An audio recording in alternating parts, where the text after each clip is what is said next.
Hello friends, कैसे हैं सभी लोग। दोस्तों, कैसी चल रही है BEd second year exam preparation.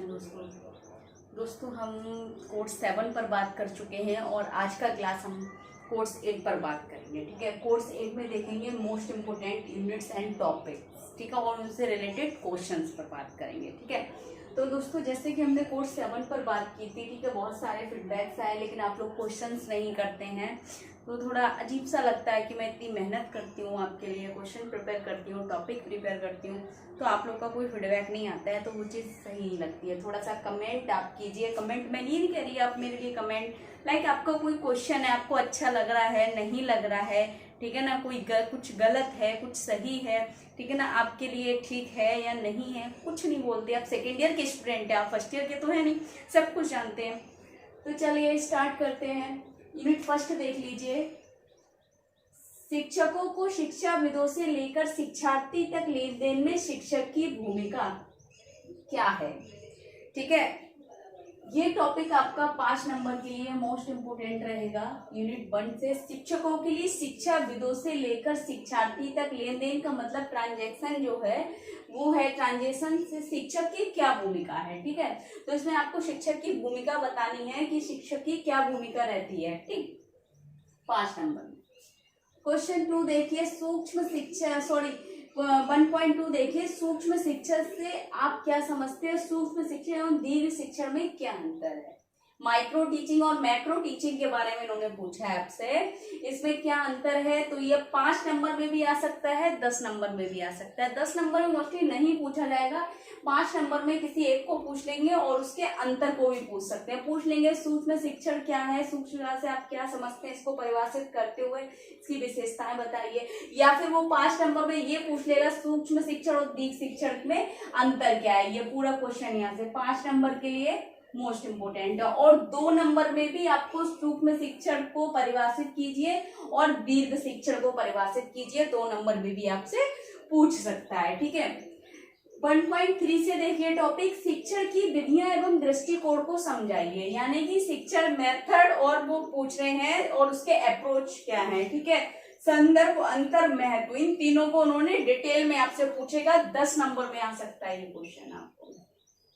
ठीक है, 10 नंबर में आपका यूनिट फर्स्ट से मोस्ट इंपोर्टेंट है 1.3।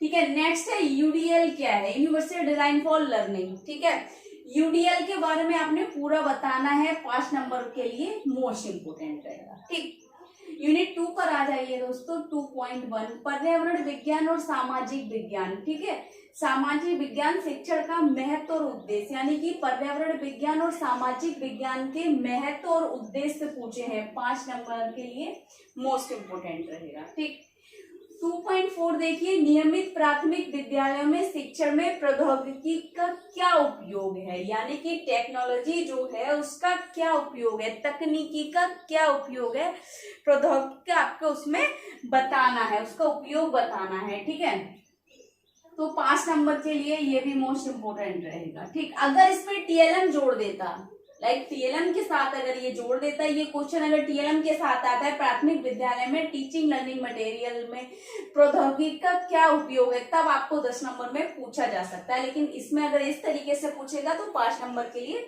रहेगा। ठीक, 2.5 देखिए, एएसडी, आईडी, एसएलडी, यानी कि autism spectrum disorder, intellectual disorder और स्पेसिफिक लर्निंग डिसेबिलिटी वाले बच्चों के लिए सामाजिक और पर्यावरण शिक्षक अनुकूलन से आप क्या समझते हैं, आपको अनुकूलन के बारे में बताना है।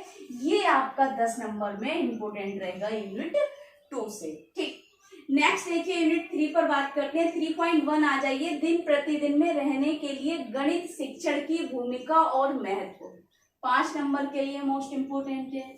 3.2 देखिए, गणित शिक्षण के विभिन्न दृष्टिकोण और तकनीकी लिखिए, 5 नंबर के लिए मोस्ट इम्पोर्टेंट रहेगा। और ये क्वेश्चन इसी तरीके से पूछे जाएंगे, ऐसा नहीं है घुमा फिरा के आपसे पूछेंगे। जो टॉपिक्स ऐसे पूछे वही टॉपिक्स मैं आपको लेकर आई हूँ, जो टॉपिक मोस्ट इम्पोर्टेंट है। वो टॉपिक नहीं लिखे हैं जिससे क्वेश्चन नहीं बनेंगे या एग्जाम में वो नहीं पूछे जाएंगे, केवल वही पूछे हैं जो लगता है कि 80-90% तक ये टॉपिक से आपको क्वेश्चन मिल सकता है। ठीक है, 3.5 देखिए, ये हो गया, नहीं हुआ है। ASD SLD ID के छात्रों के लिए प्राथमिक स्तर पर गणित अवधारणाओं के उपयोग को समझाइए 10 नंबर में।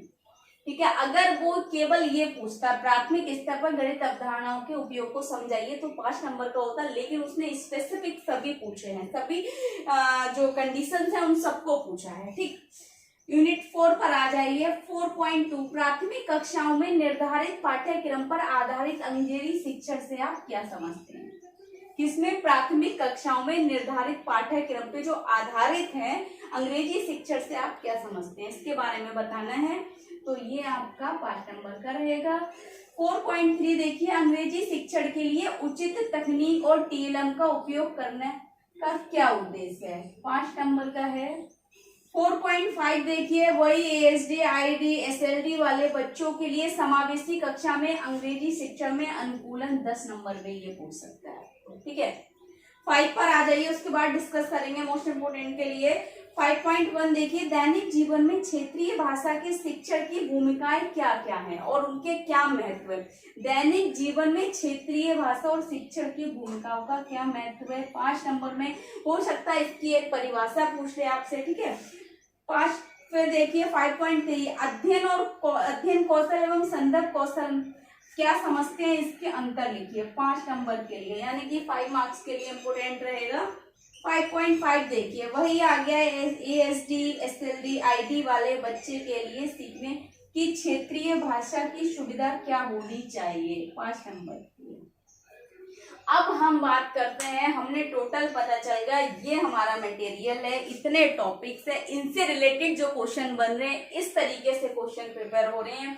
अब आती है बात की यूनिट फर्स्ट में सबसे ज्यादा मोस्ट इंपोर्टेंट 10 नंबर का जो हमने देखा था 3, ये है 1.3। ठीक है ना, शिक्षण विधियां। ये देखिए दोस्तों, 10 नंबर के लिए अंडरलाइन कर लीजिए 1.3, आपका 80% चांसेस है इसका। ठीक है ना, ठीक। दूसरा आपका 5 नंबर 5 मार्क्स के लिए 1 पॉइंट देख लीजिए, यूनिट 1 में एक तो ये 1.2 अंडरलाइन कीजिए 5 मार्क्स के लिए, वेरी वेरी इंपोर्टेंट है। 80% 80 क्या 90% कर लीजिए, ये आएगा ही आएगा। ठीक है, और अगर हम बात करें 1.1 की तो हो सकता है 10 नंबर में भी आपको देखने को मिल जाए, मे भी। ठीक है, कितना 70% इस चांसेस रहेंगे। ठीक, यूनिट 1 तो देखिए, यूनिट 1 जो है हमारी 10 मार्क्स के लिए भी इम्पोर्टेंट है, 5 मार्क्स के लिए भी इम्पोर्टेंट है, यानी कि बहुत ज्यादा इम्पोर्टेंट है। यूनिट 2 में देख लीजिए, अगर हम बात करें तो 2.1 भी हमारा मोस्ट इम्पोर्टेंट है 5 मार्क्स के लिए। उसके बाद अगर हम बात करें 2.4 भी इम्पोर्टेंट है, 2.5 भी इम्पोर्टेंट है, क्योंकि इसमें अनुकूलन की एडेप्टेशन की बात की गई है। ठीक है, नेक्स्ट आ जाइए 3 पर, तो यूनिट 3.1 ले लीजिए 5 नंबर के लिए, क्योंकि मोस्टली आपको 4 क्वेश्चन करने होंगे 5 मार्क्स के। ठीक है ना, फिर लास्ट आ जाएगा आपका 10 मार्क्स का 3.5। ठीक है ना, 5 मार्क्स के लिए केवल एक ही ठीक है 3.1। ठीक, यूनिट 3 से 3.1 5 मार्क्स के लिए और 3.5 आपका 10 मार्क्स के लिए, वेरी वेरी मोस्ट इंपोर्टेंट। ठीक है, यूनिट 4 पर आ जाइए। यूनिट 4 में अगर हम बात करें 4.3, ठीक है, 5 मार्क्स के लिए वेरी इंपोर्टेंट है, और 4.5 10 मार्क्स के लिए।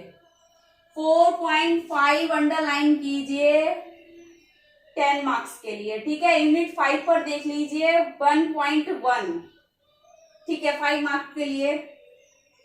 और ये यूनिट 5.3 भी आपका मोस्ट इम्पोर्टेंट है, क्योंकि क्या है ना, आपका कोर्स 8 जो है पूरा प्रैक्टिकल बेस्ड है इसमें। ठीक है ना, थ्योरेटिकल बहुत कम है, सारा प्रैक्टिकल बेस्ड है इसमें। तो ये है ना कि हम थोड़ा सा अपना जो हमारे प्रेजेंट टाइम में जो हम बच्चों के साथ काम कर रहे हैं, ठीक है ना, जो हम डिसेबल पर्सन के साथ काम कर रहे हैं, थोड़ा उसको भी एज्यूम करके हमने कुछ आंसर्स देने हैं इसमें। ठीक है, 5.3 हो गया। उसके बाद 5.5 5 मार्क्स के लिए। ठीक है, तो हो गया हमारा मोस्ट इंपोर्टेंट टॉपिक्स और यूनिट्स। ठीक है, अब हम बात करें ये क्यों कराया हमने यूनिट्स के माध्यम से, हम इसलिए कराया ताकि आप अपने सिलेबस के अकॉर्डिंग अपना एग्जाम प्रिपरेशन कर सकें। अब ये यूनिट से हमने बता दी किस तरीके से आपको क्वेश्चन आएंगे, किस तरीके से आपको करना है। और एक चीज हाँ ध्यान रखना, आपको जो 5 मार्क्स में मैंने आपको फर्स्ट ईयर में भी बता रखा है आएंगे, आपको 150 वर्ड्स में करना है, और जो 10 मार्क्स का आएगा वो 250 वर्ड्स में करना है। ठीक है ना, 5 नंबर वाला जो क्वेश्चन है वो 150 शब्दों में करना है, 10 नंबर वाला क्वेश्चन है 250 शब्दों में करना होगा। ठीक है, अब इसमें अगर आपको कुछ गलत लग रहा है या कुछ पूछना है या कुछ डाउट है, ठीक है ना, तो आप कमेंट बॉक्स में जाके कमेंट कर सकते हैं। बाकी इसके अलावा अगर आपको कुछ पूछना है तो भी आप कमेंट कर सकते हैं। तो ज़्यादा से ज़्यादा वीडियो को शेयर करें, चैनल को सब्सक्राइब करें, बेल आइकन को प्रेस करें ताकि नेक्स्ट आने पर चाहे।